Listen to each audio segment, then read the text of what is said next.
الحمد لله وكفى وسلام على عباده الذين اصطفى أما بعد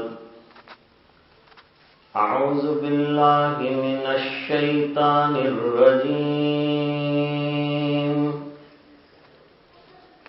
بسم الله الرحمن الرحيم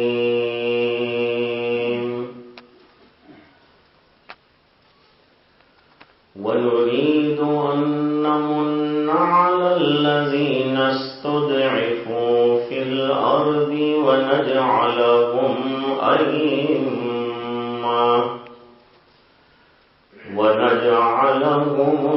الوارثين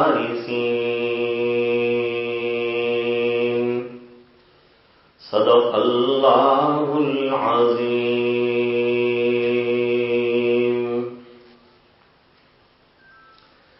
درود پاک پڑھیں. اللهم صل على سيدنا محمد وعلى آل سيدنا محمد وبارك وسلم.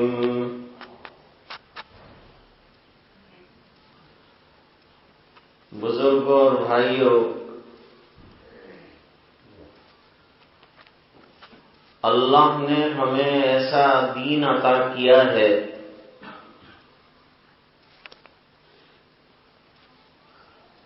کہ اس میں قیامت تک آنے والی انسانیت کی رہنمائی ہے، پیدا ہونے والے مسائل کا حل ہے،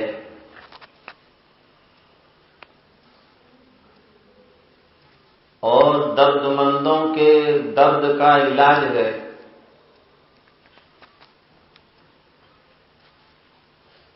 مسائل گھریلو پیدا ہوں یا بیرونی،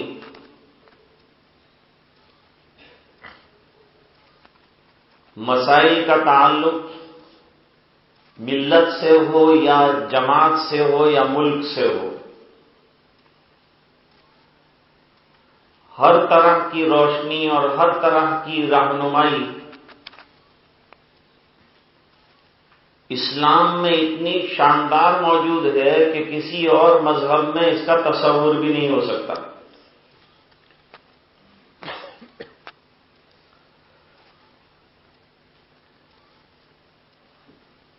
آزادی کے بارے میں کتاب و سنت میں جو نقطۂ نظر پیش کیا ہے، اتنا واضح نقطۂ نظر مشکل سے کسی دھارمک کتاب میں مل سکتا ہے.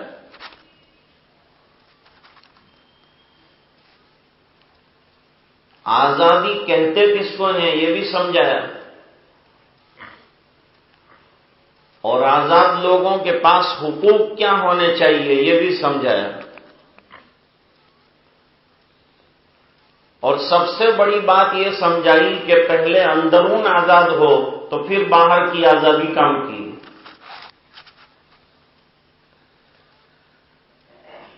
اندر ہی اگر گڑبڑ ہے اور ضمیر ہی آپ کا آزاد نہیں ہے تو باہر کی آزادیاں کچھ کام کی نہیں ہیں.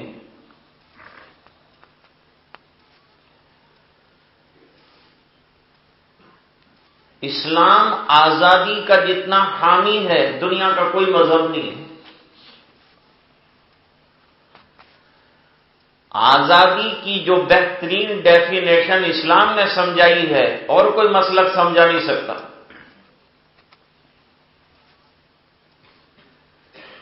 جتنا کلیئر پکچر آزادی کا قرآن کریم کی روشنی سے سامنے آتا ہے اور کسی مذہب میں نہیں آ سکتا.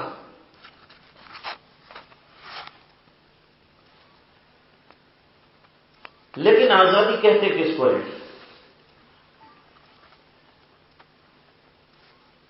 کچھ اوچھے لوگوں نے آزادی کا مطلب یہ سمجھا ہے کہ شاندار جشن اور جلسے جلوس کر لیے جائیں، آپ کی کوئی گرفت نہ ہو، رات کو 2 بجے بینڈ باجا لے کر دولہا روانہ ہو جائے، کوئی بولنے والا نہ ہو، 3 بجے رات کو پٹاخے چھوڑا دیے، کوئی بولنے والا نہیں ہے، اس کا نام آزادی ہے۔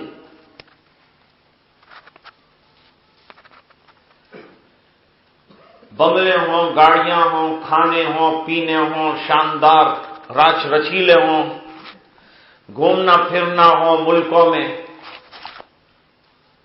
حکومتیں ہوں، اقتدار ہو، اس کا نام رکھ لیا آزادی۔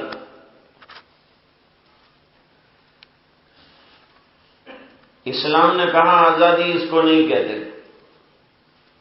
یہ تو نفس کی غلامی ہے، اس کا نام آزادی نہیں ہے۔ آزادی یہ ہے کہ غیر اللہ سے آدمی آزاد ہو کر اللہ کا غلام بنے تو اس کو وہ آزادی نصیب ہوگی جو کبھی بھی نہیں ہوتی۔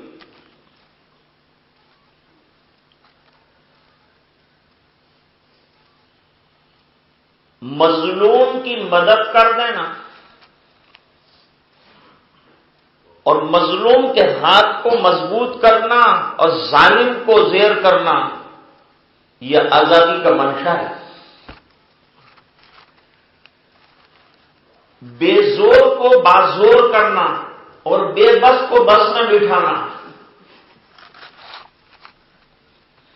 اس کا نام آزادی ہے۔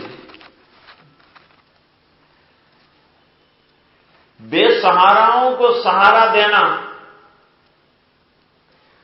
اور جابر حکومتوں کی سرکوبی کے لیے پنجہ آزمائی کرنا اور اس کے لیے قربانیوں کی لمبی تاریخ کا نام آزادی ہے۔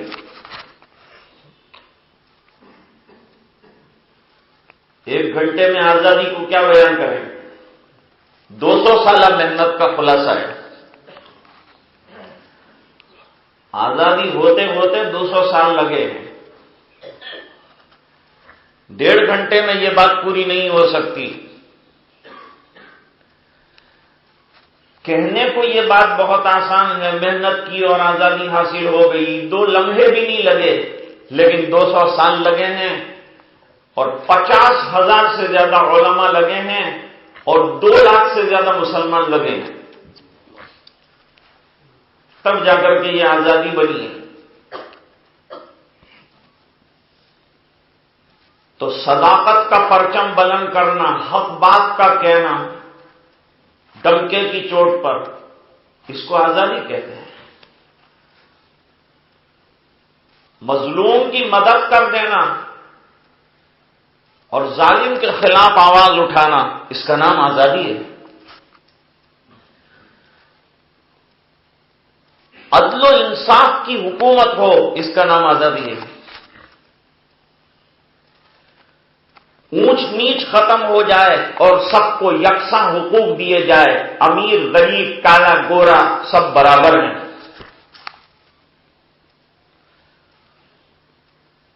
قرآن نے کیا کہا؟ فرمایا یا ایھا الناس انا خلقناکم من ذکر و انثی وَجَعَلْنَاكُمْ شُعُوبًا وَقَبَائِلَ لِتَعَارَفُوا۔ یہ جو قبائل ہیں نا، اور یہ قبائل کے الگ الگ سرنیم اور نام ہیں، پہچان کے لیے ہے، انٹروڈکشن کے لیے ہے، تعارف کے لیے ہے، پراؤڈ کے لیے نہیں ہے۔ قرآن کریم کہتا ہے کہ تم کو ایک مرد اور ایک خاتون سے ہم نے پیدا کیا ہے، بنایا ہے، پوری انسانیت کو۔ بنو آدم آزائے یک دیگرن کہ در آفرینش ز یک جوہرن۔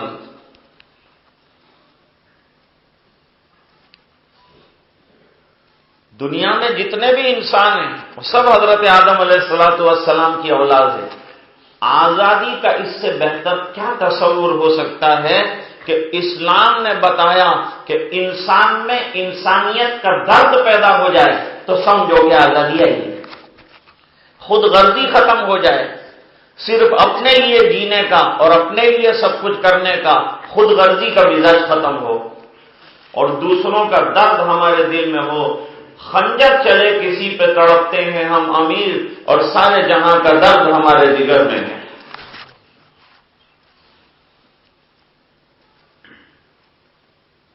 فرمایا کہ یہ قبائل تو پہچان کے لیے ہیں، اور سرکار نے کیا فرمایا؟ لا فضل للعربی علی العجمی، کسی عربی کو عجمی پر فضیلت حاصل نہیں ہے۔ بعثت الی الاسود والاحمر، میں پوری دنیا کے لیے بھیجا گیا ہوں اور پوری انسانیت کو اور پوری دنیا کو یکساں پیغام دیتا ہوں، کیا کہ قولوا لا الہ الا اللہ تفلحوا، کامیاب ہونا ہے تو لا الہ الا اللہ کے پرچم کے نیچے آ جاؤ تو تمہیں آزادی کی سانس لینا نصیب ہو جائے گا، ورنہ چیزوں کے غلام بنے رہو گے، نفس کے غلام بنے رہو گے، لوگوں کے غلام بن کے رہو گے۔ اگر اللہ کے غلام بنو گے تو اللہ وہ نعمتیں دیں گے کہ تمہیں آزادی کسے کہتے ہیں سمجھ میں آ جائے گا۔ یہ چند دنیا کے ٹوٹے پھوٹے پوڑے اور وہ دو چار کاغذ اور دو چار قلمدانوں کا نام آزادی نہیں ہے۔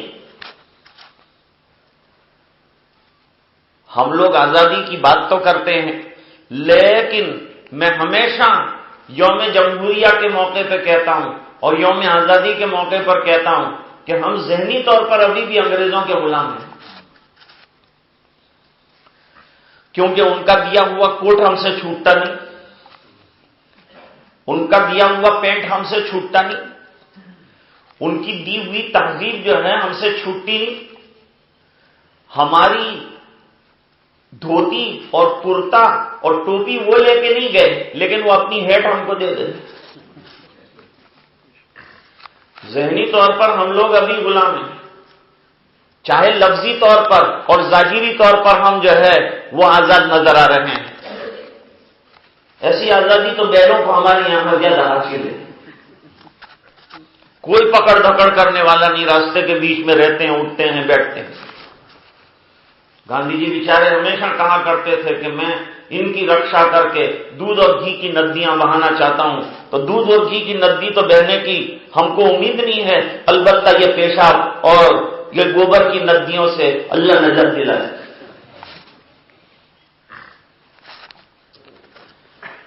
میں بات کہہ رہا تھا کہ آزادی کا کنسیپٹ اسلام نے کیا پیش کیا۔ نبی کریم صلی اللہ علیہ وسلم نے فرمایا، انصر اخاک ظالما او مظلوما،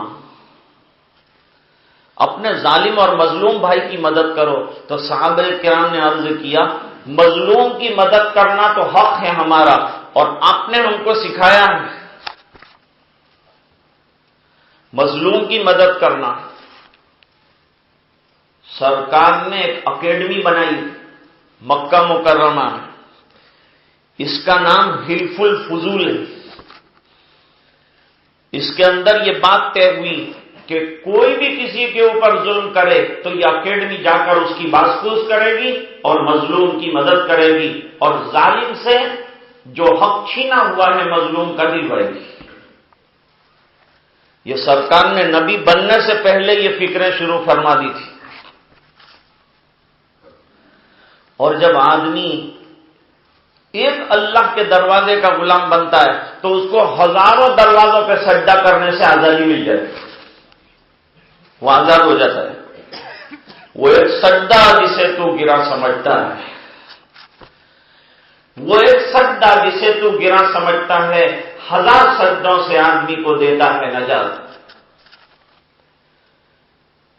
قرآن کریم میں حضرت موسیٰ علیہ السلام اور بنی اسرائیل کا واقعہ نقل کیا ہے۔ فرعون کے پاس جا کر مطالبہ کیا اور یوں کہا کہ ان ادو الی عباد اللہ، یہ میری قوم میرے حوالے کر دو، اس بنا پر کہ تم نے ان کو غلام بنا دیا ہے۔ یہاں تک کہ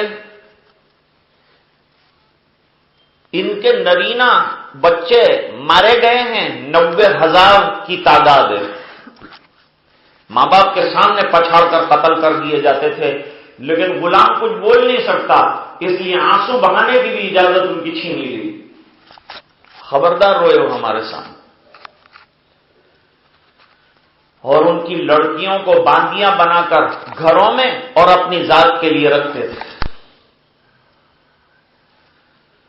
اللہ تعالیٰ فرماتے ہیں ان فرعون علا فی الارض وجعلها شیعا یستضعف طائفة منهم یذبح ابناءهم ویستحیی نساءهم انه کان من المفسدین۔ ظالموں کا حال یہ ہوتا ہے کہ کمزوروں کے اوپر چھا جاتے ہیں اور ان کے حقوق تمام جو ہے چھین لیتے ہیں۔ انگریز جب ہندوستان آیا تو کمزور حیثیت کے ساتھ آیا تھا، لیکن بھولے بھالے مغلوں نے پہلی مرتبہ ایسٹ انڈیا کمپنی کو یہ مغل سلطنت میں کاروبار کا پروانہ دیا۔ یہ 1800 کی بات کرتا ہوں۔ عالمگیر کے پاس آئے تھے، ان کی باتوں کو سنا، انہوں نے کہا ہم اس ملک میں تجارت کریں گے، آپ کے ملک میں فراوانی ہوگی اور وہاں کی چیزیں یہاں لائی جائیں گی اور اس کے ذریعے سے آپ کا ملک بھی جو ہے آباد ہوگا اور ہم کو بھی یہاں جو ہے ریونیو ملے گا۔ تو عالمگیر نے سائن کر دیا اور ان کو تجارت کی اور امپورٹ کرنے کی اجازت دے دی۔ اب آہستہ آہستہ انہوں نے پیر پھیلانا شروع کیا، ایک علاقے میں آئے، دوسرے علاقے میں آئے، آہستہ آہستہ ان کے مضبوط لوگ آئے، آہستہ آہستہ چھوٹی چھوٹی بٹالینیں آئیں، پھر فوجوں کی شکل ہو گئی اور انہوں نے حیدرآباد کے تمام علاقوں کا پہلے رخ کیا، اس بنا پر کہ یہاں نواب اور یہاں کے حاکم بڑے مضبوط تھے۔ یاد رہنا چاہیے کہ آزادی کی تحریک کی ابتدا اور آزادی کی تحریک کا آغاز مسلمانوں نے کیا ہے۔ سب سے پہلے اس کی ابتدا سید احمد شہید رحمت اللہ علیہ اور حضرت مولانا اسماعیل شہید رحمت اللہ علیہ نے کی تھی، اگرچہ یہ تحریک بالاکوٹ میں ختم ہو گئی لیکن لوگوں کے دلوں کو متوجہ کر گئی کہ ہم کو ظالموں سے چھٹکارا اور انگریزوں سے خلاصی حاصل کرنے کے لیے قربانیوں کی ایک لمبی تاریخ اور قربانیوں کی ایک لمبی رینج رکھنی پڑے گی۔ ان کی شہادتوں نے ہندوستان کی آزادی کو طے کیا ہے، انہوں نے بنیاد ڈالی ہے، سنگ میل ہے۔ حضرت موسیٰ علیہ السلام سے فرعون نے پوچھا تم چاہتے کیا؟ حضرت موسیٰ علیہ السلام نے فرمایا ان ادو الی عباد اللہ، یہ جتنے بندے ہیں بنی اسرائیل کے میرے حوالے کر دیجئے تاکہ میں ان کو تمہاری غلامی سے نکال کر اللہ کا غلام بنا کر آزاد کر دوں۔ تم نے ان کے حقوق چھین لیے ہیں، حقوق کا چھین لیا جانا غلامی ہے اور حقوق کا واپس کر دیا جانا آزادی ہے۔ مظلوم کو اس کا حق ملے، کمزور کو اس کا حق ملے، بے سہارا کو سہارا ملے اور ظالم کے پنجے کو روک دیا جائے، اس کا نام آزادی ہے۔ سرکار نے فرمایا مظلوموں کی مدد کرو، صحابہ نے کہا مظلوموں کی تو ہم مدد کریں گے سرکار، لیکن یہ ظالم کی مدد؟ فرمایا ظلم کا پنجہ بڑھ رہا ہے نا، ظالم کے ہاتھ کو روک دو تاکہ ظلم نہ کرے وہ۔ تو یہ تحریک کا چلانا، یہ مسلمانوں نے تحریک چلائی کہ انگریز ظالم ہیں اور ہم مظلوم ہیں، ملک ہمارا تھا اور وہ چھا گئے ہیں، لہذا جب تک یہ یہاں سے نہیں جاتے، جب تک ہم کو اس ملک کی دھرتی کو خون سے لالہدار بنانا پڑے گا، تب جا کر کے یہ لوگ یہاں سے جائیں گے۔ اس کے باوجود انسانیت کو نہیں چھوڑا، اتنی قربانیاں رات اور دن سینہ سپر ہو کر۔ مولانا حسرت موہانی کے بارے میں آتا ہے کہ جیل میں لے جایا گیا تو روزانہ 1 من گیہوں پسواتے تھے وہ چکی کے اندر، جو پتھر والی ہوتی ہے نا، 1 من۔ مولانا حسرت موہانی فرمایا کرتے تھے کہ عجیب طرفہ روزگار ہے حسرت موہانی، کہ ایک طرف جو ہے مشق ستم بھی جاری ہے اور دوسری طرف مشق سکون بھی جاری ہے۔ بہت سے اشعار لکھے قید خانے میں، فرمایا کہ ایک طرف چکی پیستا جاتا ہوں، دوسری طرف اشعار بنتے ہیں تو لکھتا جاتا ہوں۔ قید خانے کی بیرکیں اتنی چھوٹی رکھی تھی انگریزوں نے کہ آدمی نہ کھڑا ہو سکتا تھا نہ بیٹھ سکتا تھا، اور یوں کہتے تھے کہ اسی حال میں تم کو مار ڈالیں گے، اسی حال میں تم کو ختم کر ڈالیں گے۔ ایک دفعہ اقرار کر لو کہ تم جو ہے ان مولویوں کا ساتھ نہیں دو گے۔ 1857 کے بعد جب پہلی مرتبہ جنگ آزادی کا بیوگل بجایا گیا اور بہادر شاہ ظفر جو آخری مغل تاجدار تھے، انہوں نے بھی اس کے اندر حصہ لیا، کیونکہ ان کی حکومت لے دے کر صرف لال قلعے تک محدود کر دی۔ انگریز اتنے چھا گئے تھے، روزانہ نئے نئے کاغذوں پر دستخط کرواتے تھے، پورا ملک انہوں نے جو ہے قبضے میں لے لیا تھا۔ اس کنارے سے چلے تھے، چلتے چلتے دہلی پہنچے اور دہلی پہنچ کر ایسا قبضہ کیا کہ بہادر شاہ ظفر کی حکومت کے بارے میں یوں کہا جاتا تھا کہ شاہ عالم، حکومت شاہ عالم، دہلی تا پالم۔ پالم وہیں کا ایک علاقہ ہے، کہتے ہیں دہلی سے لے کر پالم تک جو ہے ہمارے شاہ جہان کی حکومت رہ گئی۔ لال قلعے سے باہر حکومت نہیں چلتی تھی،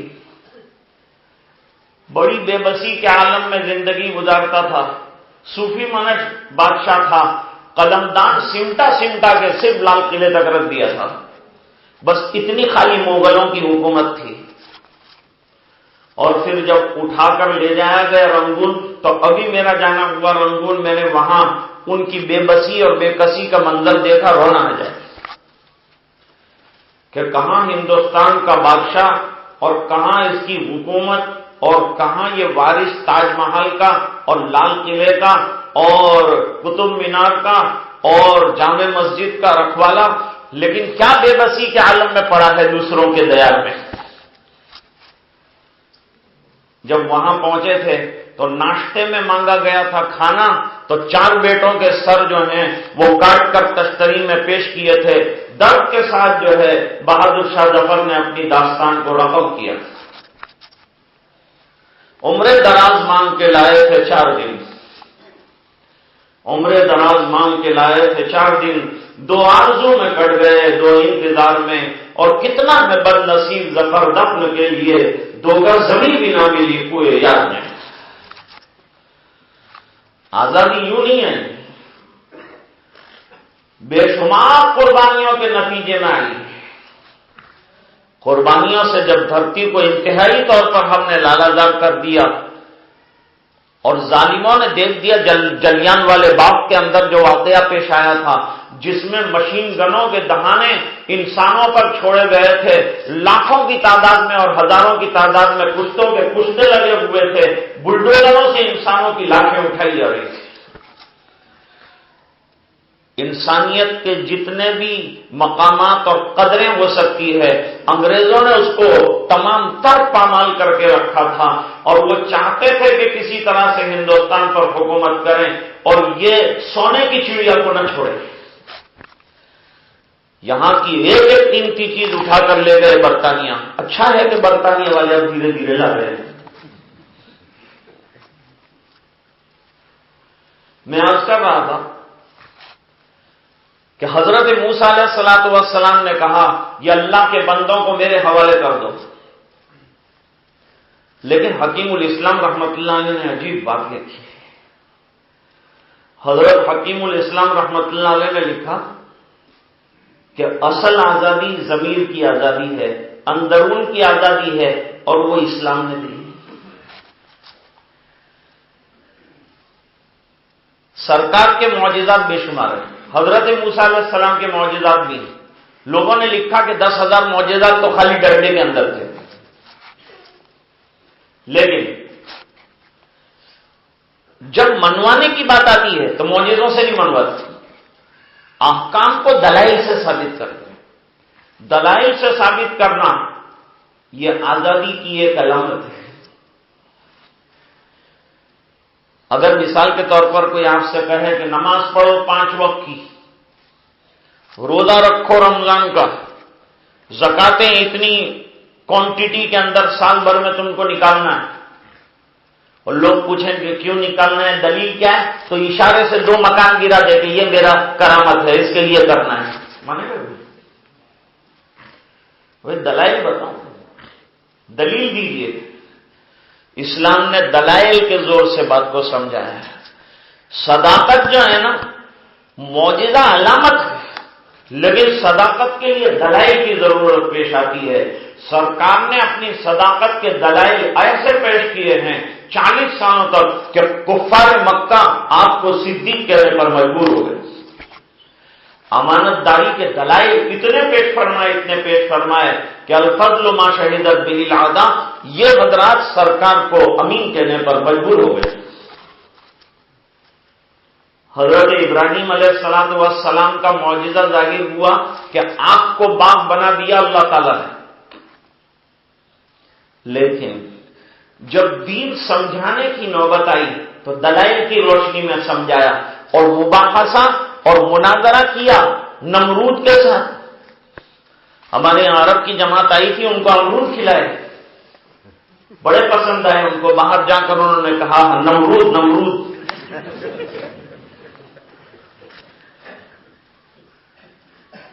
تو یہ نمرود کے مقابلے میں مناظرہ کیا.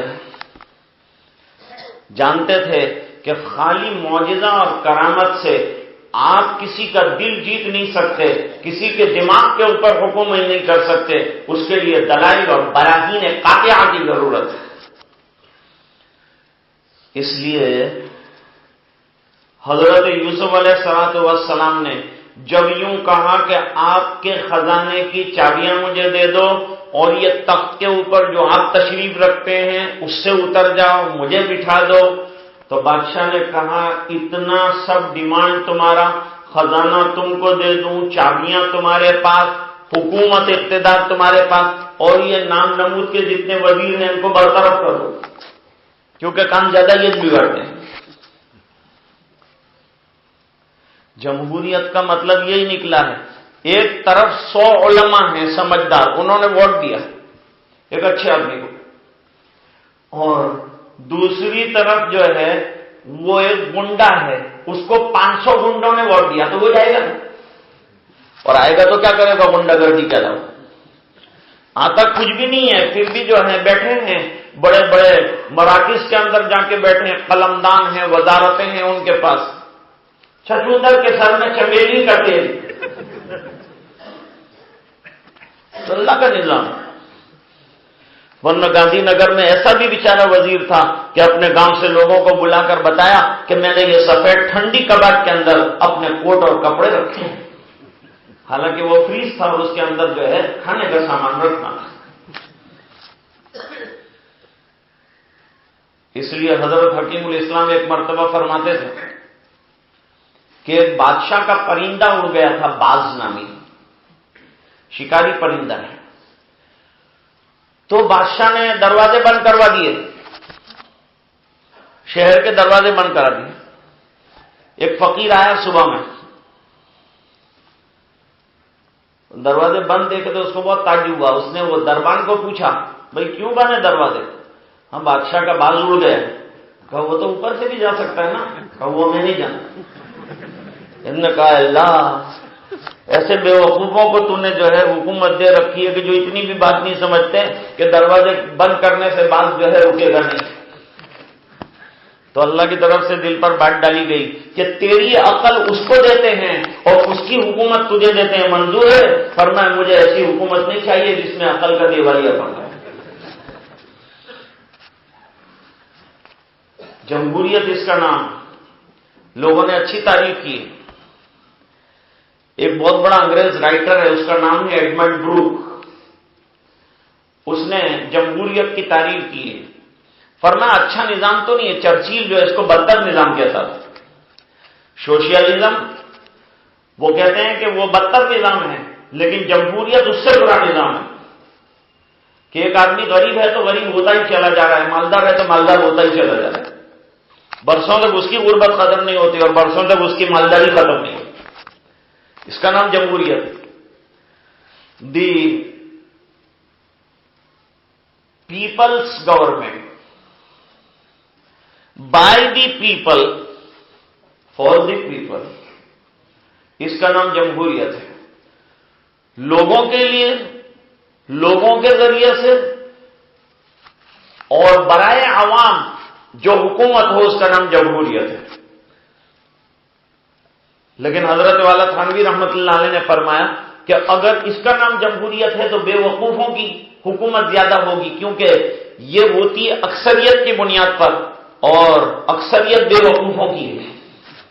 دنیا میں عقل مندوں کی کمی ہے اور اکثریت جو ہے بے وقوفوں کی ہے. تو اکثریت جن کی ہوگی حکومت ان کی ہوگی تو بے وقوفوں کی حکومت ہوئی.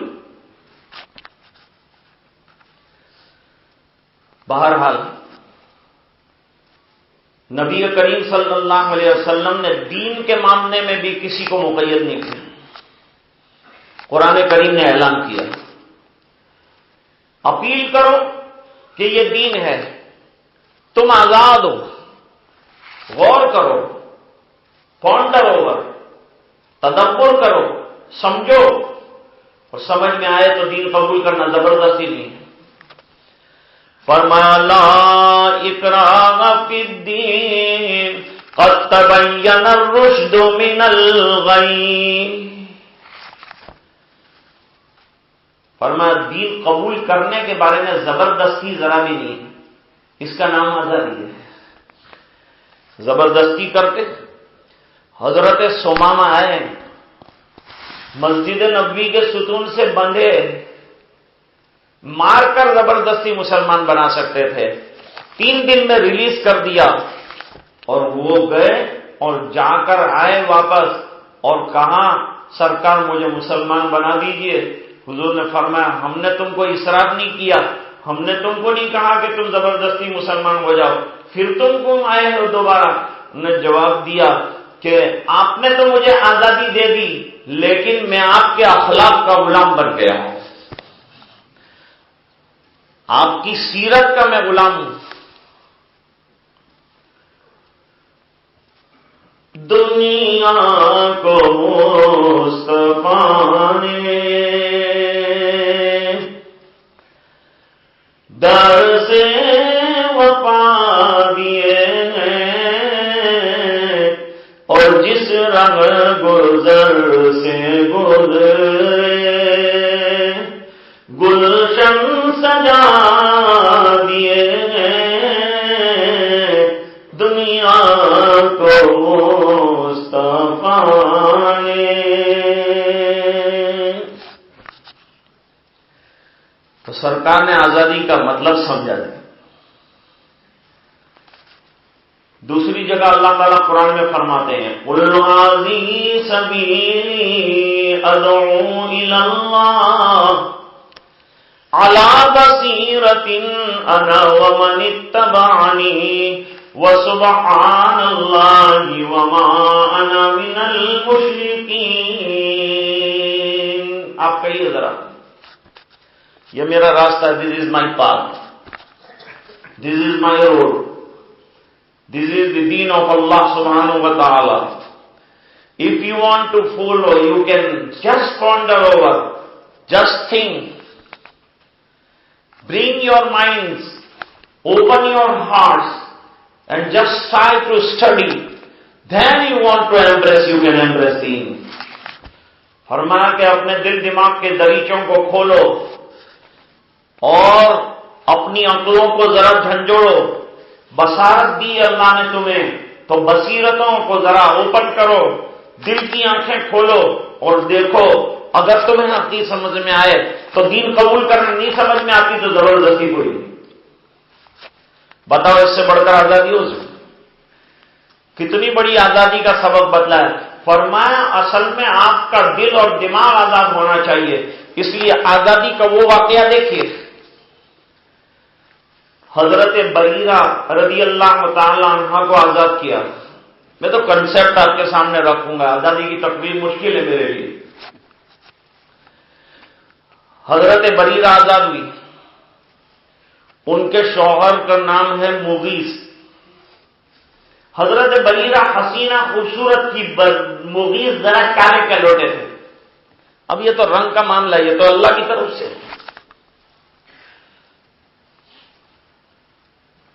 محمود غزنوی کا غلام تھا تو بالکل کالا کلوٹا، ان کے وزیر ایک دم چمکیلے تھے، لیکن وہ غلام کالا جو تھا اس سے محبت تھی.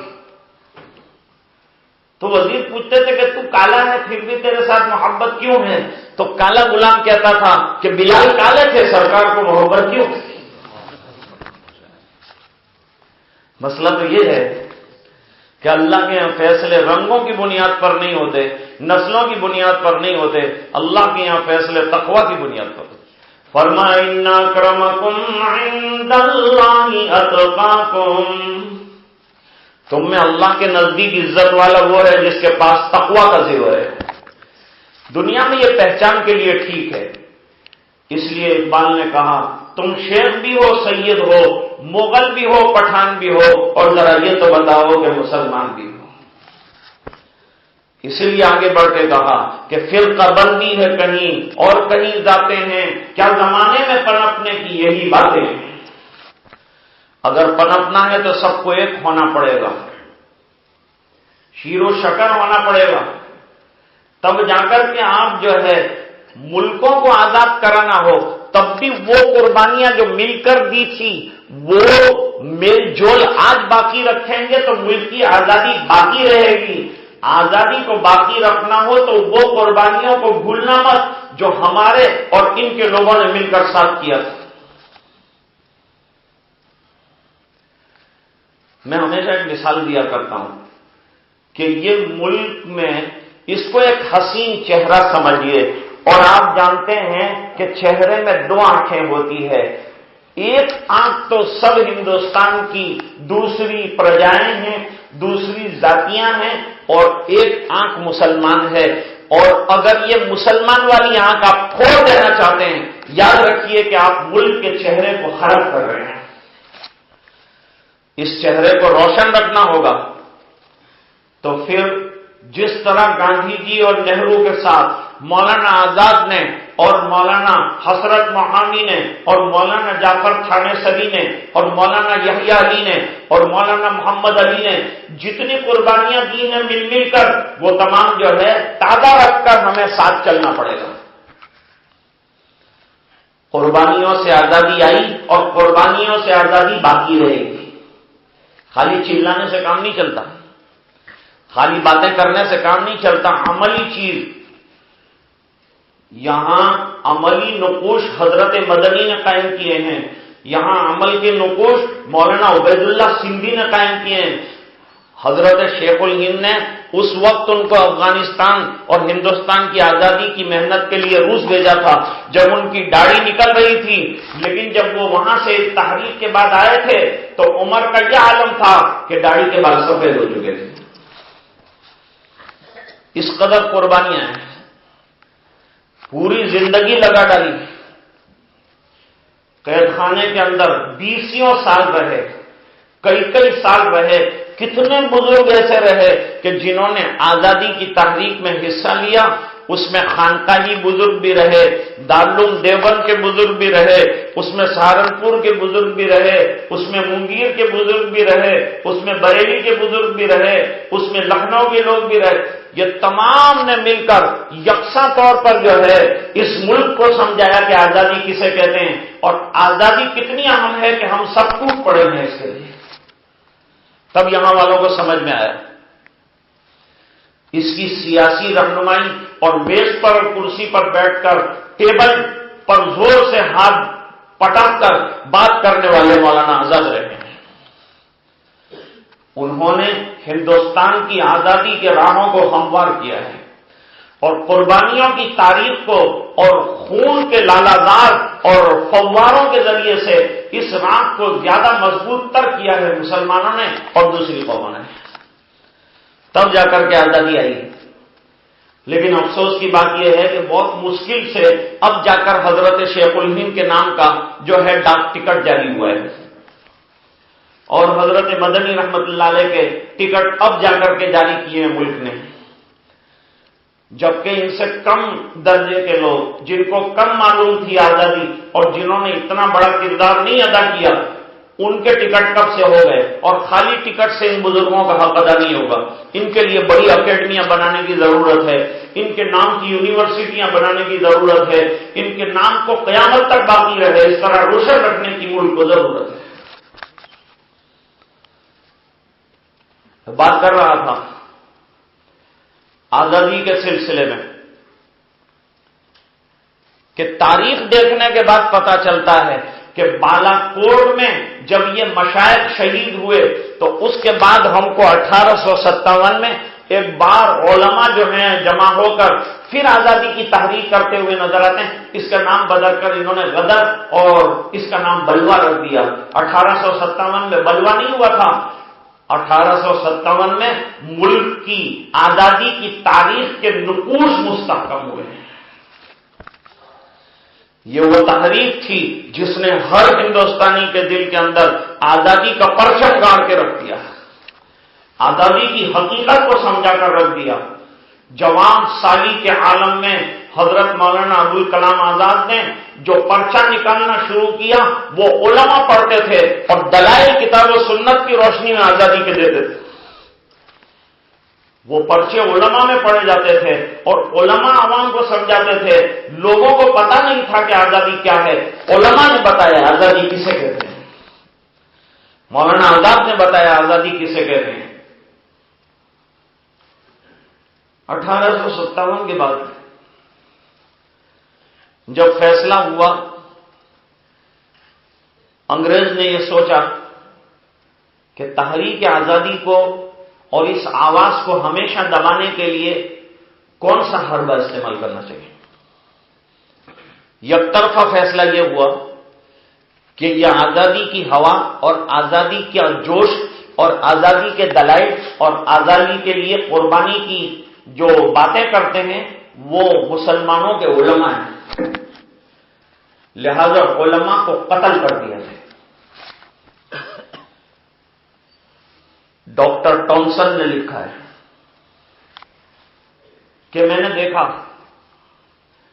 کہ 20-25 مسلمانوں کو ایک کپڑے کے بورے میں بند کرتے تھے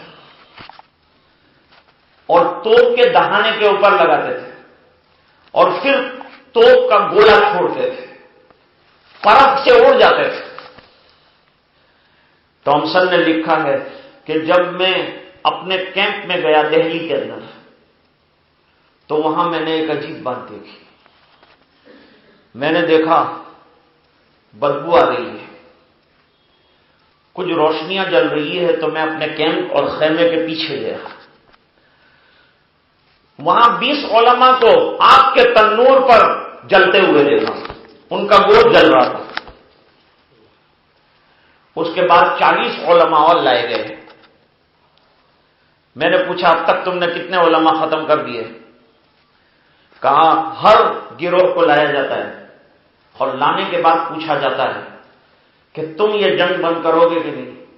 تم ایک مرتبہ یہ کہہ دو کہ ہم انگریزوں کے ساتھ ہیں, ہم تم کو چھوڑنے کے لیے تیار ہیں. تم ایک مرتبہ کہہ دو کہ مسلمانوں کا انگریزوں کی فوج میں بھرتی ہونا کوئی تکلیف کی بات نہیں. لیکن سب کے منہ کو جیسے تالے لگ گئے ہیں. وہ 20 علماء کو لایا گیا, ان سے کہا گیا ہماری وفاداری کا دم بھرو گے 1 منٹ کے لیے؟ سر جھکے ہوئے. تھامسن کہتا ہے کہ میں اوپر والے کا اوتھ لے کر اور قسم کھا کر کہتا ہوں not a single scholar of Islam was such that he considered and accept what the English people say. انگریز جو بات کہلوانا چاہتے تھے ایک معمولی درجے کے عالم کی زبان سے بھی میں نے نہیں سنی، اٹھایا اور ان کو ڈال دیا گیا.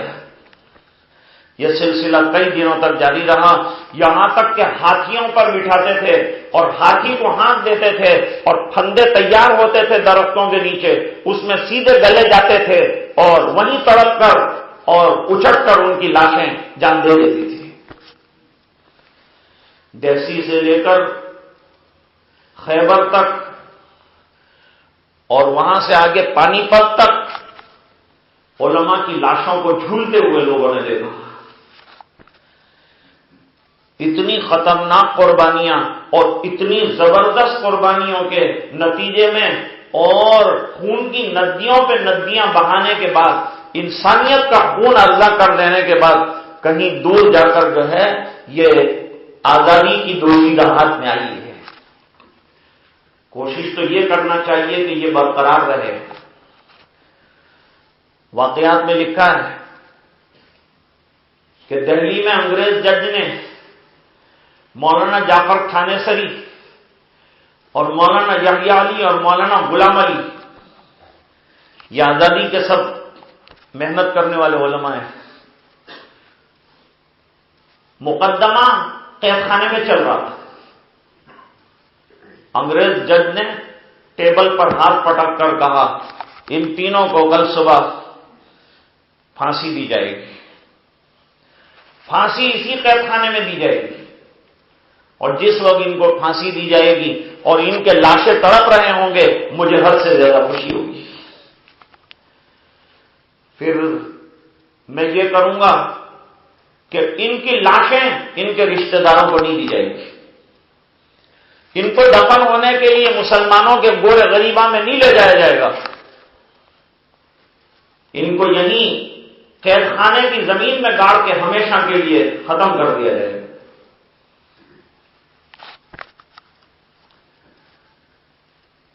تو تینوں بزرگ ہنستے تھے. وہ فیصلے سنا رہا تھا اور یہ مسکرا رہے تھے. کہاں ہنستے کس بات پر؟ فرمایا ہماری تمنا بر آ رہی ہے، ہماری لاش کو تم کیا کرو گے؟ ہمارے رشتہ داروں کو نہیں دو گے؟ ہم نے رشتہ داروں کو کہہ دیا ہے ہمارے ناش کی بھی امید مت رکھنا، ملاقات آخرت میں ہونے والی ہے. تم مارو گے نہیں، تم ہمیں زندگیاں دے رہے ہو، ہم بہت خوش ہیں کہ ہمیں اپنا مقصد حاصل ہو رہا ہے. شہادت حاصل ہو رہی ہے، یہ مرد مومن کی تمنا ہے شہادت جو آپ ہمیں عطا فرمانا چاہتے ہیں. ہم تو مبارکباد دیتے ہیں آپ کو کہ آپ کے فیصلے پر اللہ ہمیں شہادت دے گے. کہا تم کو میں خوش بھی نہیں ہونے دوں، اتنا خوش ہو رہے ہو تم تو تمہیں یہ بھی نہیں کرو. اس قدر نفرت تھی انگریزوں کو مسلمانوں سے. خاص طور پر وہ سمجھتے تھے کہ انہوں نے ملک کے اور لوگوں کو ہوا دی ہے اور ان کو جو ہے یہ آزادی کی تحریک کے اندر آگے چلایا ہے. دیوبند اس میں پیش رہا. وہ سب مشائخ کے بعد 1857 میں یہ سب بزرگ کام آئے کہ ادھر شاہ عبدالعزیز صاحب نے شاہ ولی اللہ صاحب کے خاندان کا یہ چشم و چراغ، اس نے بڑا عجیب و غریب فتویٰ، ہلا دینے والا ملک کو فتویٰ دیا یوں کہ انگریزوں کی فوج میں بھرتی ہونا حرام ہے. چاروں طرف آگ لگ گئی، علماء میں کوہرام مچا، عوام کے اندر ایک جوش پیدا ہو گیا. ارے ایسے عالم کے اندر جہاں کوئی باہر نہیں نکلتا، سب اپنے چہروں کو چھپا چھپا کے گھوم رہے تھے اور ایسی بہادری کا فیصلہ اور فتویٰ. ایک دم جوش آیا لوگوں کو. ایک بار پھر آزادی کی تحریک کے اندر جو ہے زور پیدا ہو گیا. پھر علماء میدان میں نکل آئے، پھر جگہ جگہ کام شروع ہو گیا. اور اگر یہ ہوا تھا نہیں ہوا تھا کہ ادھر اللہ تعالیٰ نے حضرت شیخ الہند کو تیار فرما دیا. ریشمی رومال کی تحریک چلائی، اور بڑے مولانا کے نام سے پہچانے جانے والے دیوبند کے شیخ الحدیث نے جو ہے دیوبند تک محدود نہیں رکھا، آزادی کی تحریک کو دہلی لائے، وہاں سے پورے ملک کے اندر جو ہے گٹ لگایا، پھیلایا۔ مولانا عبید اللہ سندھی اصل میں سکھ گھرانے سے تعلق رکھتے تھے، ان کو تیار کیا، پورے ملک میں منادی کرائی، چاروں طرف علماء جو ہے تیار ہو گئے، ہر طرف تقریروں کا شور ہو گیا۔ جب گول میزی پریشد میں پہنچے تھے گاندھی جی کے ساتھ مولانا محمد علی، مولانا شوکت علی، تو 2 منٹ کا بولنے کا ٹائم دیا۔ گاندھی جی کو 2 منٹ ملے گی، مولانا محمد علی کو 2 منٹ ملے گی۔ مولانا محمد علی نے کہا 2 منٹ میں کیا بولوں گا، مجھے تو 2 دن چاہیے بولنے کے لیے۔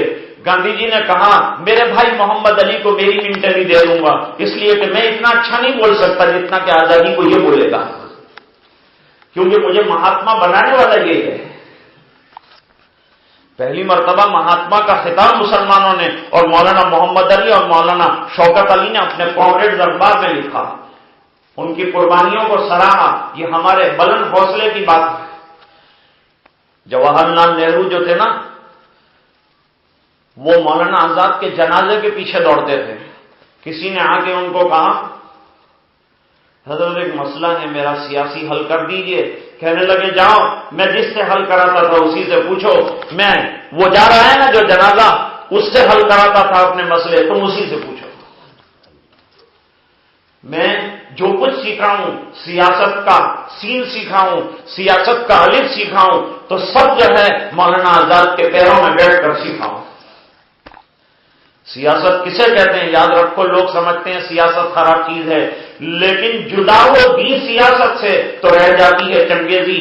سیاست دین کے ساتھ ہو تو پھر خلفائے راشدین والی بات آتی ہے۔ اس لیے گاندھی جی نے لکھا تھا کہ سرکار کے 2 خادموں نے جس طرح سے دیش کو اپنے سنبھالا تھا، اگر ان کی تاریخ پڑھو گے، یعنی ابو بکر اور عمر کی تاریخ پڑھو گے، تو تم دیش کو پرگتی دے سکو گے، آگے بڑھا سکو گے، امانت داری کے ساتھ کام کر سکو گے۔ کہ ابو بکر نے جو پیسے بچے تھے حلوہ کھانا 1 دن مقدر تھا، دوسری مرتبہ وہ تنخواہ سے بھی جو بچ گئے تھے پیسے وہ جمع کرائے بیت المال میں، کہ نہیں چاہیے اتنا بھی۔ ایسی امانت داری کہاں سے لاؤ گے؟ اور اتنی امانت داری آ جائے تو پھر آزادی کا کنسیپٹ، اور جو آزادی کے بعد چاہا تھا ہم نے، ورنہ آج آزادی کے بعد جتنا ہم نے مارے اور ظلم و ستم اس وقت برداشت کیا انگریزوں کا، آزاد ہونے کے بعد بھی ہم لوگ برداشت کر رہے ہیں۔ قصور کیا ہے ہمارا ستم کیا ہے ہم پر، اتنا وجہ کیا ہے ہمارے اوپر، کمی کیا رکھی ہے ہم نے؟ ہمارے ایک بزرگ کہتے تھے جہاں سے کاٹو گے وفاداری نکلے گی، گلے کٹوا ڈالے، ابھی اور کتنی وفاداری کرنا ہے؟ ہم سے یہ گلا ہے کہ وفادار نہیں، ہم وفادار نہیں تو بھی تو ذمہ ہیں۔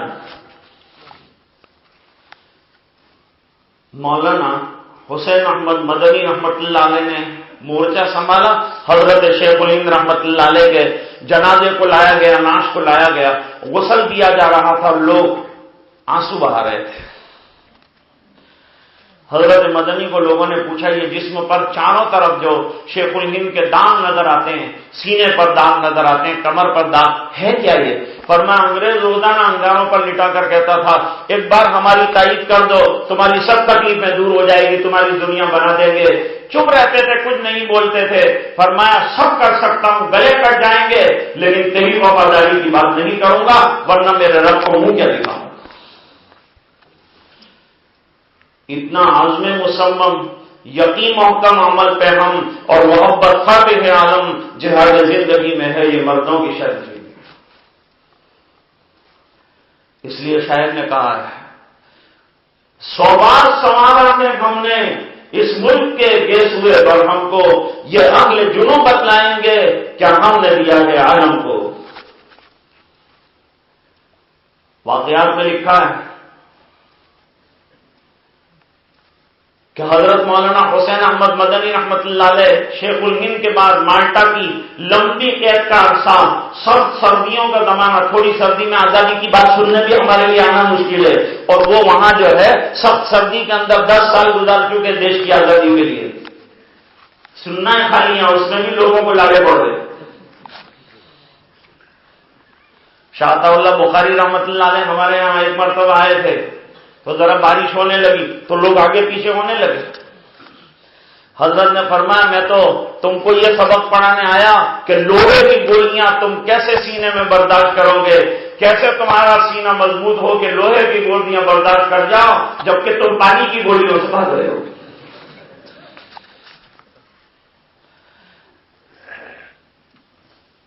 شیخ الہند کے وصال کے بعد ان کا مشن آزادی کا جاری رہا، اور باوفا شاگردوں نے اس کو سنبھالتے ہوئے ایک کانفرنس طے ہوئی، خلافت کانفرنس، سب کمیٹیاں، خلافت کمیٹی اور کانگریس اور فلاں اور جمعیت العلماء، الگ الگ شعبے کام کر رہے تھے ہر جگہ، سب اپنی اپنی جگہ محنت میں لگے ہوئے تھے۔ سب کی کوشش یہ تھی کہ ملک کو یہ ظالم انگریزوں کی چنگل سے آزاد کرایا جائے۔ کراچی کے اندر آرڈر جاری ہوا تھا انگریز کا، جیسے ہی دیکھو گولی مار دو ان کو۔ چند لوگوں کے نام لیے تھے پولیس کو، ان کو دیکھو مار دو گولی، کوئی تمہاری بات پرس نہیں ہوگی۔ ان میں حضرت مدنی رحمۃ اللہ علیہ کا نام تھا۔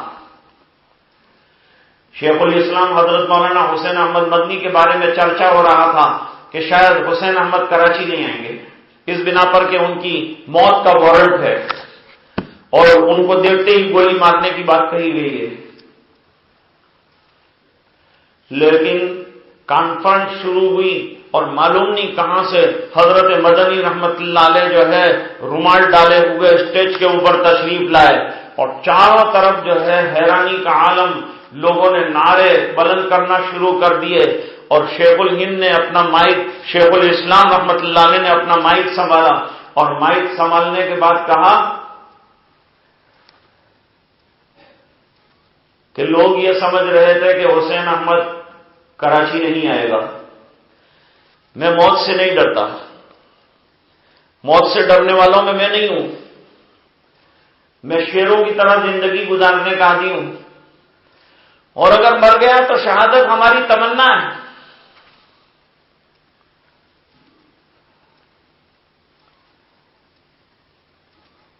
کہتے ہیں لیے ہوئے بلبل چونچ میں گل، پوچھ رہی ہے شہید ناز کی توبت کہاں ہے۔ جب یہ جملہ کہا تو گویا اس کے اندر گل سے مراد جو ان کی انگریزوں کی بلیٹس اور ان کی ریفلوں کی گولیاں تھی وہ مراد لی، اور بلبل سے مراد وہ تن کے گورے اور من کے کالے انگریز ہیں۔ فرماتے ہیں کہ وہ تلاش کر رہی ہے کہ کہاں ہے حسین احمد ختم کرے، تو سینہ تیار ہے حسین احمد کا، چلاؤ اپنی گولیاں۔ لیکن جو بات میں کہتا تھا کہ انگریزوں کی فوج میں بھرتی ہونے کو حرام کہا تھا شاہ صاحب نے، میں بھی کہتا ہوں، اور جب تک تم نہیں جاؤ گے کہتا رہوں گا۔ آدھا گھنٹے تک لوگوں نے حضرت کے نام کے جو ہے نعرے لگائے، بولنے نہیں دیا حضرت کو۔ ان کی بہادری کی دہلی میں کسی نے خط لکھا تھا کہ آئندہ اگر آئے نا دہلی تو کفن لے کے آنا۔ لوگوں میں چرچا ہوا کہ اب نہیں آئیں گے، اتنا خطرناک جو ہے الٹیمیٹم دیا ہے۔ دوسری جمعرات کو دیوبند سے تشریف لائے، بغل کے اندر کپڑا دبا ہوا ہے اور کھڑے ہوئے ہیں اسٹیج کے اوپر، چٹھی پڑھ رہے ہیں کہ کسی نے لکھا تھا کہ آئندہ زندگی سلامت چاہتے ہو اور خیر منانا چاہتے ہو، ہمت ہو تو کفن لے کے آنا۔ کفن جو ہے لے کے آئے ہوں، دہلی والوں کو صرف جگہ دینی پڑے گی۔ جیسے کراچی والوں سے یوں کہا تھا کہ تم کو گھبرانے کی ضرورت نہیں، حسین احمد کا کفن ساتھ ہوتا ہے، صرف تمہیں دفنانے کی جگہ دینی پڑے گی۔ ایسی بہادریاں اور ایسے تیور ہوں اور ایسی شان ہو، ایسے حوصلے ہوں، تو پھر اللہ تعالیٰ کامیابی عطا فرماتے ہیں۔ انگریزوں نے سوچا تھا کہ یہ حیدرآباد اور میسور کا جو علاقہ ہے، اس کے اندر جو بڑے بڑے شیر بیٹھے ہوئے ہیں، ان میں ٹیپو سلطان کا نام سر فہرست تھا۔ انگریزوں نے کہا تھا کہ ہم سمجھتے ہیں اس بات کو کہ جب تک ٹیپو سلطان زندہ ہے وہاں تک ہمارے پیر ہندوستان میں جم نہیں سکتے۔ قلعے کے باہر لڑ رہے تھے، دروازہ بند کر دیا تھا ظالموں نے اور کچھ غداروں نے، جس کے نتیجے میں اندر نہ جا سکے، لڑتے رہے تو جملہ یہ کہا تھا کہ گیدڑ کی 100 دن کی زندگی سے شیر 1 دن زندہ رہتا ہے اپنی تمام تر جو ہے رعنائی کے ساتھ۔ میں اس طرح سے زندگی پسند کرتا ہوں، گیدڑوں والی زندگی گزارنا میں پسند نہیں کرتا۔ لکھنے والوں نے لکھا ہے کہ ٹیپو سلطان کا لاشا جب زمین پر گرا، خون بہ رہا تھا، ہاتھ میں تلوار تھی اور کمر میں بڑا قیمتی پٹا تھا۔ ایک انگریز آگے بڑھا وہ پٹا نکالنے کے لیے، تو یہ زخمی شیر نے ایسا زبردست وار کیا، اس کے دونوں پیر کٹے اور وہ وہی گر گیا۔ اس کے بعد سے انگریز اتنا دور ہو گئے کہ وہ ٹیپو سلطان کی ناش پر 4 گھنٹے تک قریب نہیں آئے اور بار بار چیک کرتے تھے۔ کہتے ہیں کہ یہ تو ایسا ہے، انگریزوں کی دشمنی اتنی ہے کہ ہمارا ہاتھ لگے گا تو پھر زندہ ہو۔ لیکن جب معلوم ہوا کہ نہیں، اب جان نہیں رہی ہے اور ختم ہو چکے ہیں، تو پیر پٹک کر انگریز کہتے تھے آج سے ہندوستان ہمارا ہوگا۔ قربانیاں کس کی رہی ہیں؟ اس ٹیپو سلطان کی جس کی داڑھی کا ایک بال بھی جو ہے خلاف شرع نہ ٹوٹا، اور اس ٹیپو سلطان کی جس کی کبھی جو ہے عصر کی نمازیں اور 4 رکعتیں جو فرض سے پہلے ہیں فوت نہیں ہوئی، اور وہ ٹیپو سلطان جس کی 30 اور 40 سال تک کوئی جماعت کی نماز نہیں ہوئی۔ ایک طرف انہوں نے مورچے کو سنبھال رکھا تھا تو دوسری طرف جو ہے وہ عالم یہ تھا۔ اتنی لمبی داستانیں اور اتنی لمبی قربانیوں کے بعد جب ملک میں، ہندوستان میں آزادی کا بیوگل بجا، دیش میں پھریرا لہرایا، لال قلعے پر ترنگا لہرایا اور پارلیمنٹ بنی، تو حضرت مدنی رحمت اللہ علیہ کو کہا گیا کہ آپ جون سا قلم دان چاہیں، جون سی وزارت چاہیں، ہم دینے کے لیے تیار ہیں۔ فرمایا میں مدرسے سے آیا تھا، مدرسے چلا جاؤں گا، مجھے وزارتیں نہیں چاہیے۔ میں نے اپنے بزرگوں سے قربانیوں کی تاریخ جو سنی، اور میرے بزرگوں نے جو قربانیاں دی وہ وزارتوں کے لیے نہیں دی تھی، وہ اللہ کے بندوں کو ظالموں کی چنگل سے نکال کر آزادی کی فضا میں سانس لینے والا اور اللہ کا غلام بنانے کے لیے دی تھی۔ ارے بیٹی بیمار تھی اور مولانا محمد علی کے پیر پکڑ رہی تھی، ابا مجھے چھوڑ کر کہاں جاتے ہو؟ کہا میں مجبور ہوں، مجھے جانا پڑے گا۔ میرے کیا پیر پکڑتی ہے؟ مصلی پر اللہ سے مانگ، میں مجبور ہوں، میرا رب مجبور تھی، وہ چاہے گا تو لوٹ کر آ جاؤں۔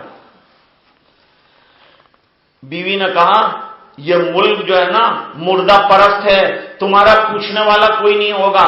جس کی آزادی کے لیے اور جن لوگوں کے لیے آپ محنت کرتے ہیں، تمہارے جانے کے بعد تمہاری بیوی اور بچوں کا حال بھی نہیں پوچھیں گے۔ کہا میں نے ان کو اللہ کے حوالے کیا ہے، لا نرید منکم جزاء ولا شکورا کا مزداق بنوں گا اور جاؤں گا۔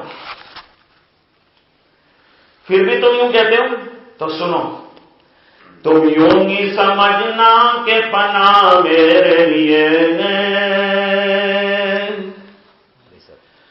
تم یوں ہی سمجھنا کہ پناہ میرے لیے پر غیب سے سامان بقا میرے لیے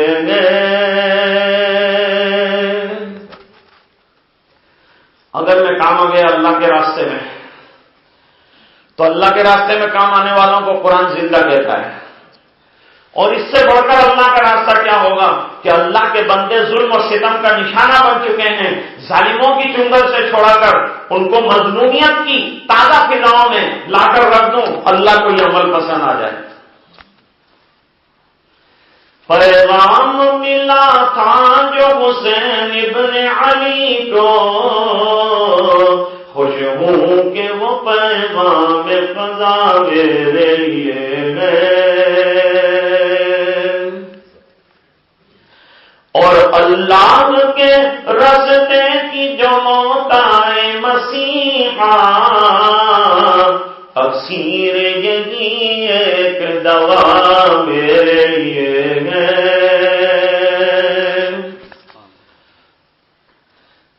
یوں ابر کرم کے تمہیں عشاق بہت لوگ، اور آج کی گھنگور گٹا میرے لیے ہے، اور توحید تو یہ ہے کہ خدا حشر میں کہہ دے، یہ بندہ دو عالم سے خفا میرے لیے ہے۔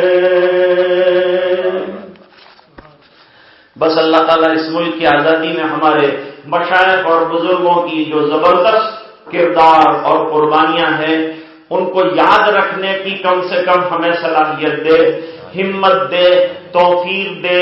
ہم ان بزرگوں کو خراج عقیدت پیش کرتے ہیں، ان کی تاریخ اور قربانیوں کو یاد کرتے ہیں، ان کی مغفرت کے لیے دعا کرتے ہیں، اور دیش کی آزادی اور ملک کی آزادی اللہ برقرار رکھے، ایسی دعا بھی ہم کرتے۔ نوجوان نسلوں کو ہمارے بزرگوں کی تاریخ یاد کرنے کی ضرورت ہے، اسے یاد رکھنے کی ضرورت ہے، اسے دہرانے کی ضرورت ہے، تاکہ آئندہ ضرورت پیش آئے تو ہمارے سامنے ہمارے مشائخ کی قربانیاں رہیں، ان کا کردار رہے، تاکہ ہمیں پتہ چلے کہ ہمیں کس طرح سے زندگی گزارنی ہے، اور ہمیں کس سانس لے کر اور کس طرح کی فضا میں سانس لے کر ہمیں اپنے کارنامے آگے بڑھانے ہیں۔ جس طرح انہوں نے قربانیاں دی، ان کی آواز پر جوان یکجا ہوئے اور انہوں نے محنتیں کی، اس طرح آئندہ بھی علماء کے ایک پکار پر ہمیں جمع ہونا پڑے گا۔ جس طرح انہوں نے ملک کے تمام لوگوں کو یکجا کیا تھا، آج علماء کی آواز پر ہم کو یکجا ہونا پڑے گا۔ وہ مدارس جس کو لوگ سمجھتے ہیں دہشت گردی کے اڈے، یہ آزادی کے مراکز رہے ہیں، یہاں سے آزادی کے سور پھونکے گئے ہیں، یہاں سے علماء نکلے ہیں، ملک میں چھائے ہیں اور پورے ملک میں آزادی کی فضاؤں کو استوار کیا ہے۔ آج کی بات کو اسی پر ختم کرتے ہیں اور دعا کرتے ہیں کہ اللہ تعالیٰ یوم جمہوریہ کے موقع پر ایک بار ہمارے بڑے لیڈروں کو یہ بات سمجھائیں کہ جہاں دوسرے لوگوں کی بات کرتے ہیں، کچھ ہمارے علماء کی تاریخ بھی آئے، کچھ ہمارے لوگوں کی تاریخ بھی دنیا کے سامنے آئے، کچھ ہمارے مشائخ کی قربانیاں یہ بھی دہرائی جائیں، اور اسے بھی دیش یاد کرے، اور ان کی وفاداریوں کو سراہا جائے، اور اس کو خراج عقیدت پیش کیا جائے، اور اس کو لاکھوں سلام پیش کیا جائے۔ جہاں ترنگے کو سلام پیش کر رہے ہیں، وہاں ان کی تاریخ کو اور ان کی قربانیوں کو بھی سلام پیش کرنے کی ضرورت ہے۔ وآخر دعوانا الحمدللہ رب العالمین۔